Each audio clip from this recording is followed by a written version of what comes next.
and scoring with Meghan Markle, whether it's horizontally, vertically, or theoretically or notionally. I don't think Trump is going to waste his time to even consider a sort of filthy little scrubber like her. Lady Colin Campbell. Oh my God. What a night. What a night. I was up all night. We have just witnessed history. I know there's so many political repercussions which we'll get into, Lady C. But first, I do have to ask you about the repercussions of this Trump election for Prince Harry, because I'm told he is now genuinely concerned that there could be a possibility of him being deported at some point over the next 4 years by a Trump-appointed judge. Do you think that's a paranoia on his part, or is there a possibility that could happen? Well, Dan, I don't think that President Trump himself will make any moves to deport Harry. I think he's made that very clear through his son, Eric, that it's just not on their agenda because Harry simply isn't important enough. And also, of course, let's remember that the king is head of state of America's #1 ally. So it would be injudicious of any American president to take an interest in deporting Harry. Of course, if it's another matter what immigration and naturalization do.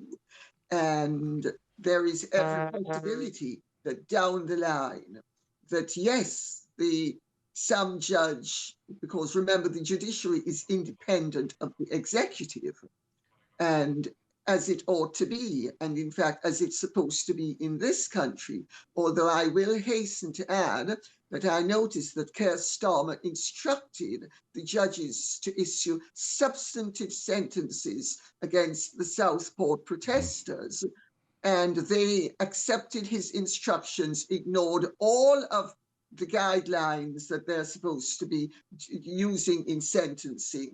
So I would imagine that America could prove to be equally corrupt, and I use that word very advisedly, as this country has been proving itself to be in the last few weeks. But I don't think that Trump is going to, because Trump is basically very much of a realist, and he's more of a deal maker than anything else. And, you know, he speaks to people with whom he would not be naturally inclined to sympathize with, such as, for instance, the North Koreans. So if he can speak to a North Korean and show that he's going to have no desire to push Harry out, but what the Heritage Foundation gets up to and what an independent judge gets up to becomes a whole other matter altogether.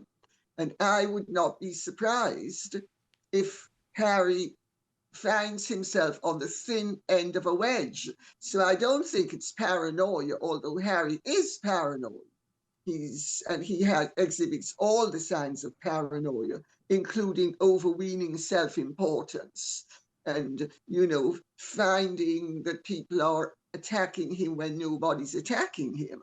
But I think in this instance, you know, even paranoics can have an enemy, and Harry could well end up with an enemy as a result of the Heritage case, and a fair judge who is going to apply the law irrespective of the consequences to the American state's relations with its main ally. And doesn't a lot of this depend, Lady C, as well, on what sort of path Trump decides to take in the presidency? And let's be honest, at this point, we don't know that, because Steve Bannon, his former advisor, who has just been released from jail, I mean, let that sink in, just been released from jail before the election, a political prisoner, just like we now have political prisoners in the UK.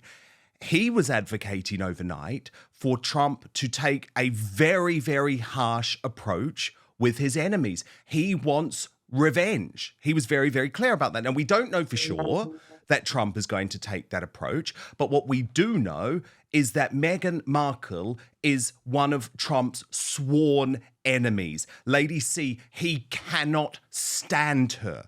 I don't believe that he has that same sort of visceral hatred towards Prince Harry, but isn't the point that Prince Harry is the pawn that can be used for him to get to one of his enemies, Meghan Markle? Dan, of what I am told about Trump as a personality, I don't think he's that petty. I think he has, he has so many more important issues to deal with. He has to wrap up the war in Ukraine, Yes, which would be an absolute scandal and a total disgrace. He has to deal with the fact that Benjamin Netanyahu has been allowed by the Biden government to run riot in Lebanon and destroying various parts of Lebanon, notwithstanding the fact that the Lebanese people are not the enemies of the Israeli people. So, I mean, he has an awful lot on his plate. There's also the fact that, but for Trump getting in, there was going to be a massive crash of the stock market. And America has massive debts. Under the Biden administration, they have assumed greater debt than they have ever had in the history of humanity. America's looking at any incoming American president is going to be looking at a great deal of issues. Let's put it that way. oh, And big time. great deal Big. so I don't think, and scoring with Meghan Markle, whether it's horizontally, vertically, or theoretically or notionally, I don't think Trump is going to waste his time to even consider a sort of filthy little scrubber like her, quite frankly. No, indeed. Indeed. He's got bigger fish to fry. But come on, Lady C, we can enjoy this, though. We can enjoy this moment. And I am enjoying this moment because the way that Prince Harry and Meghan Markle tried to use their royal connections, especially 4 years ago, but also over the past couple of years with their egregious attacks on the American Constitution, with their egregious attempts to overturn the First Amendment, like how dare they, with their attempts to try and engineer the election to push for Biden. I mean, they didn't really go public this time because they're now so toxic that actually, if anything, it would have had a negative effect on Kamala Harris's ratings. But what I just think is beautiful is that this has all turned into a nightmare for them. The American dream that they thought they were going to have when they were going to be incredibly influential and they were going to be at the White House and they were going to be political players, that has absolutely exploded in their face. Now they have to deal with America saying no to wokery and yes to Donald Trump. At the same time, Lady C, their marriage is now deeply unhappy. And I'm sorry, there is, some people might think I'm nasty for saying this, but there is a degree of karma to all of this. Oh, without a doubt. There is, they have earned it. Let them get the disregard that they have earned. Dan, all of this hasn't come out of nowhere. Harry and Meghan have set out, well, she as the leader, he as the follower, to antagonize, alienate, abuse, turn themselves from one of the most privileged couples on earth into one of the one of the greatest couple victims on earth, which was never going to be credible. And they have done it in as mean and nasty and vicious, underhand and overt way as possible. So I don't know what ever made either of them think, if they had two brain cells between them, what would have made them think that the way to go about becoming even more popular was to attack the very platform that accounted for their success, and that gave them not only credibility and gravitas, but gave them glamour. And they have completely ruined every single thing that they could have achieved had they been positive, because they have obviously never heard the expression, what you can get with honey, you're not going to get with vinegar. Exactly. Or just stay out of it. I mean, the other thing that I think is quite beautiful, though, and again, very karmic, is all of the people who they put their stock into when they first went to America are now completely discredited. Ellen DeGeneres, exposed as a revolting bully who no one wants to work with. Oprah Winfrey, now exposed as a revolting liar. One day before the election, she's saying Donald Trump is a dictator who's going to remove democracy forever. I mean, all of their people, their celebrity class, have been totally exposed, and the American people are just fed up with celebrities lying, pushing propaganda. And there's also an irony, Lady C, that all of these people who are preaching to us about morality and so concerned about Trump's morals were all of the same people who were at the P. Diddy parties, that were on Epstein's jet. Yes, yes, yes. And they have been great supporters of the president, who was on Epstein's jet with his wife repeatedly. And for you who don't know who I'm speaking about Bill and Hillary Clinton. Oh, yes. Oh, yes. Yeah. And let's not forget that Bill Gates, you know. Oh, Bill Gates, but I gather that Bill Gates and Bill Clinton have more in common than the name. They also have in common the four-letter activity. I'm going to block my ears now. Stop. No, with those who are, they like Jean-Fille. They like the young, vibrant, nubile, young ladies who are going to be totally besotted with their power. Yeah, of course. So stop preaching to us about morality is the point. Exactly. Because your side has no morals. And we know Meghan Markle has no morals. I mean, come on, this is a woman who dumped her husband by returning the engagement ring in the post. But Lady C, I have to ask you about a couple of other pieces of quite important royal news, specifically Queen Camilla. First, though, digestive issues are caused by a potential toxin that's in all of the, quote, healthy foods that scientists have been telling us to eat with a fraudulent food pyramid for the longest time. And this potential toxin causes digestive issues. According to Dr. Gundry, a world-renowned cardiologist, this is affecting millions of people nationwide. Warning signs include weight gain and fatigue and digestive discomfort and stiff joints, even skin problems. Well, Dr. Gundry explains these side effects are often mistaken for normal signs of aging because digestive issues develop usually over a matter of years and sometimes even decades. I can assure you that the damage is probably caused by these health foods and it's far from normal. The good news is you can easily help fix the problem from your own home. It's very simple. You just have to know which foods are actually healthy and which contain this hidden potential toxin. So you can go find this yourself at gutcleanseprotocol.com/outspoken. That's gutcleanseprotocol.com/outspoken. I've put the link in our show notes on YouTube and Rumble, or you can click if you're watching the QR code.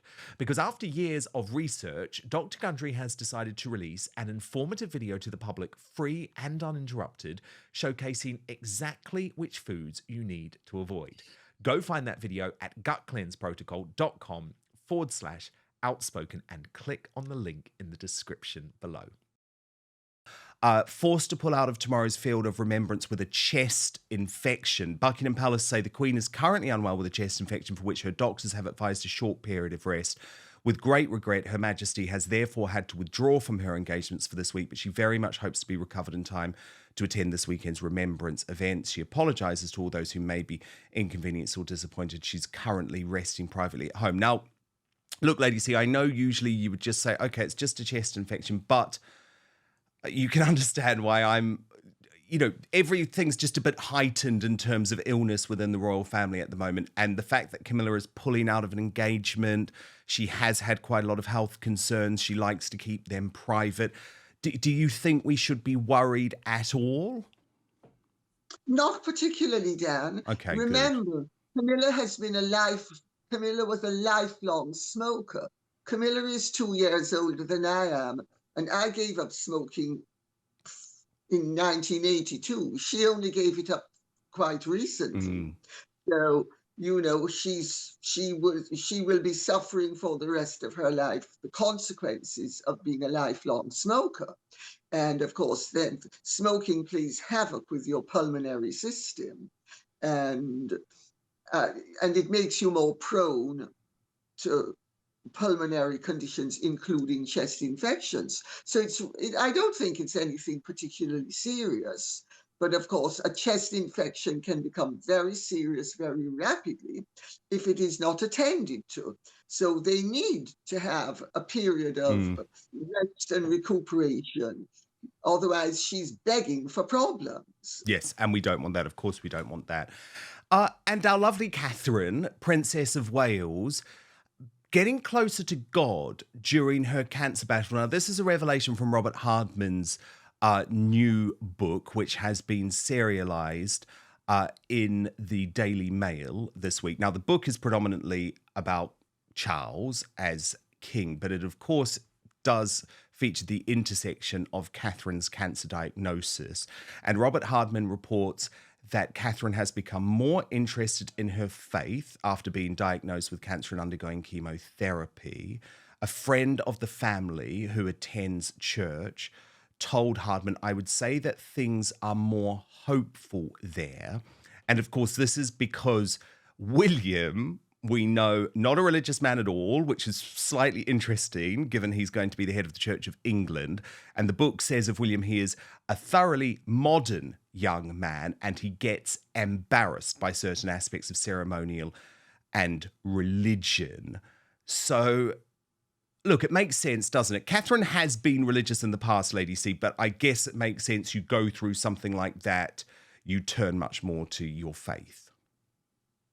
If you have faith, faith is a gift that not everybody has. I'm fortunate enough to have it. But if you don't have faith, you're not going to just acquire it. But if you have even the kernel of faith, once you are facing your mortality, it's going to certainly sharpen your mind and your perceptions. And it's also going to kick in aspects of your faith.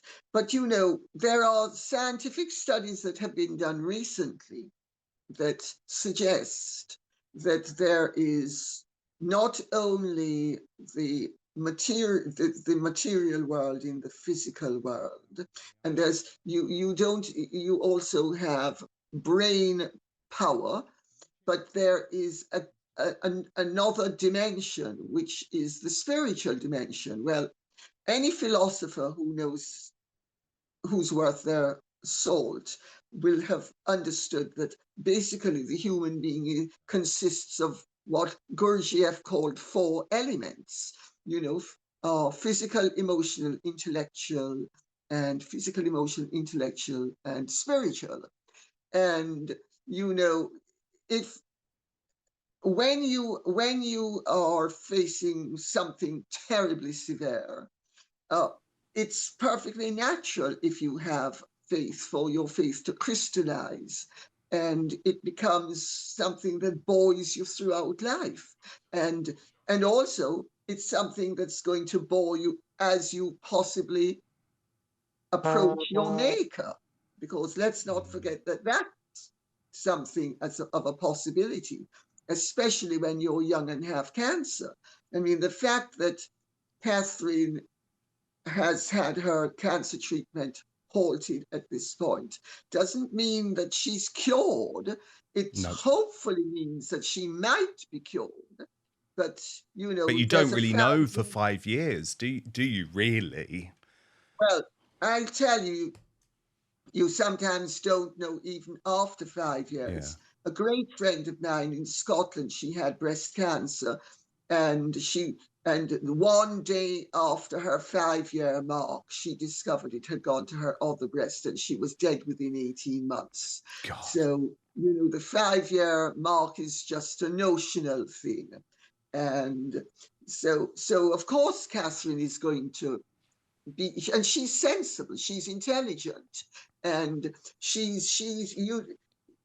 if you understand, she actually has come from a nurturing and a very straightforward background, while William would have elements of a more disturbed upbringing, which would include doubt about faith, and the fact that he's not as spiritual as she is naturally is not necessarily that surprising. But let's see what happens as he gets older, and let's see what happens as he goes through experiences such as he's experiencing with her at the moment. He might well discover that he has faith. I mean, I used to say when I was a teenager that if there was a God, he certainly had a perverted sense of humor. And I certainly didn't believe in God then, but I certainly believe in God now. So, he could actually end up, but at the moment, everybody knows that religion isn't his strong point. No, and it was always a concern of the late Queen Elizabeth II, of course. So she will be hoping, or she would have been hoping, that Catherine might edge him that way. But look, stand by, Lady Colin Campbell. Lots more to come. Thank you so much for watching Dan Wootton Outspoken. Please click on my face just to the bottom left to subscribe to this brand new independent news source, and turn on the notification bell so you'll be alerted to our brand new live shows, uncancelled interviews, and special royal episodes. Outspoken is also now available as a podcast, so you can listen to the show every weekday on the go, wherever you are.